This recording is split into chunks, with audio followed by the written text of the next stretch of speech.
असं आहे की आता मी जी घोषणा करेन त्यामुळे तुम्ही डबल टाळ्या वाजवाल.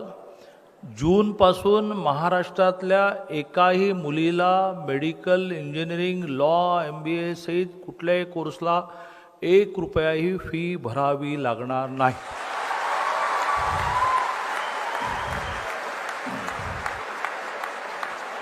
महाराष्ट्राचे मुख्यमंत्री एकनाथजी शिंदे यांचा आज वाढदिवस आहे. एकनाथजी शिंदेना सुरुवातीला वाढदिवसाच्या निमित्ताने मी खूप शुभेच्छा देतो. तसे माझे एकनाथजी त्यांनी मला रात्री 2ला फोन केला. तर मी मुळात घाबरलो की रात्री 2ला CM फोन करतात म्हणजे काहीतरी महत्त्वाचं असेल. फोन वाजत होता CM. म्हटलं हां सर.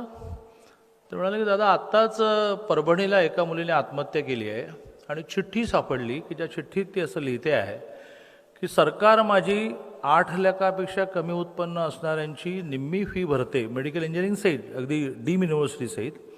याबद्दल आभार. पण उरलेली निम्मी फी भरायला माझ्या आईवडिलांकडे पैसे नाहीत. 4 वेळाला मला त्यासाठी कॉलेजने विद्यापीठाने बाहेर काढलं, त्यामुळे मी आत्महत्या करत आहे. ते रात्री 2 वाजता मला हे सांगतात. तर म्हटलं सर ही खूप वाईट घटना आहे. त्यामुळे वाईट घटना काय, उद्या सकाळी 7 वाजता आपल्याला घोषणा करायची आहे की महाराष्ट्रातल्या एकाही मुलीला 8 लाखापेक्षा कमी उत्पन्न असेल तर फी भरावी लागणार नाही. म्हटलं सर हे तुम्ही महाराष्ट्राचे मुख्यमंत्री आहात, तुमच्या तोंडून बाहेर पडणारा प्रत्येक शब्द हा कायदा असतो. तुम्ही पहिलं बोलायचं असतं मग कायदा होतो. तरी माझं असं मत आहे की थोडं मला वेळ द्या कॅल्क्युलेशन करायला की आपण निम्मी फी भरतो तर किती भरतो, पूर्ण फी भरली तर किती लागतील. तुम्ही यू बिलीव्ह दिवसभरात 4 वेळा फोन आला, कॅल्क्युलेशन झालं की नाही, कॅल्क्युलेशन झालं की नाही, कॅल्क्युलेशन झालं की नाही.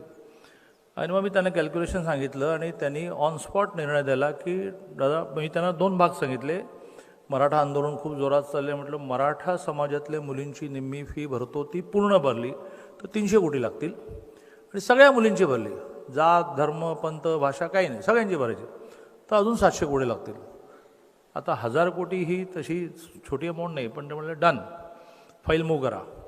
आणि निर्णय झाला की ह्या जूनपासून या महाराष्ट्रातल्या कुठल्याही माझ्या बहिणीला मेडिकल, इंजिनिअरिंग, पॉलिटेक्निक जेवढे 642 कोर्सेस आहेत, नव्याने 200 कोर्सेस आपण वाढवतो आहोत की ज्याला निम्मी फी पण नव्हती, म्हणजे त्यात BCS वगैरे ते पण आपण वाढवतो. आता अशा 800 कोर्समध्ये मुलींना 1 रुपयाही फी भरावी लागणार नाही.